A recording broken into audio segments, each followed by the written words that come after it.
l'offre de formation, elle ne s'invente pas. Elle doit répondre à des besoins en compétences pour s'adapter aux métiers, aux évolutions technologiques.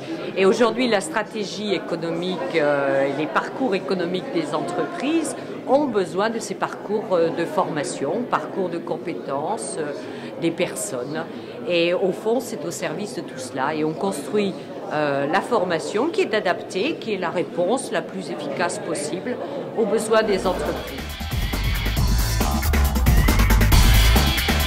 Résolu une de mes problématiques de recrutement effectivement via un contrat ardent, hein, donc contrat tripartite avec la région Lorraine.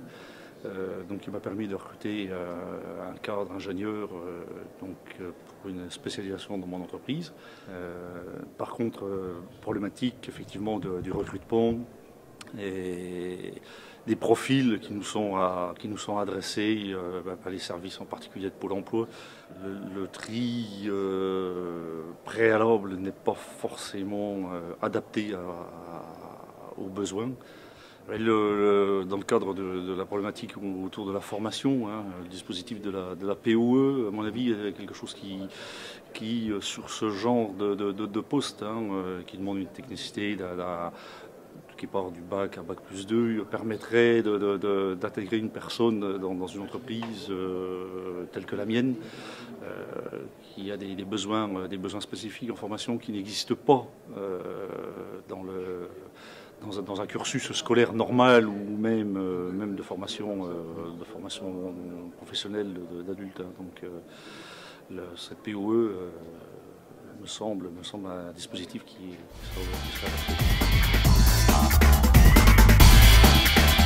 Des résultats parfaitement encourageants dans ce sens où effectivement les problèmes et les manques de formation émanent directement de l'entreprise. Donc à ce moment-là, on est très opérationnel de suite en donnant des qualifications qui sont tout à fait adaptées. Et à ce moment-là, le personnel est de suite qualifié pour justement aborder les postes de travail dans les plus brefs délais.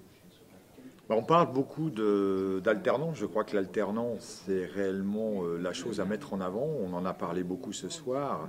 On peut dénoter un certain déséquilibre entre le contrat de professionnalisation et l'apprentissage. Les deux dispositifs sont, à mon sens, complémentaires.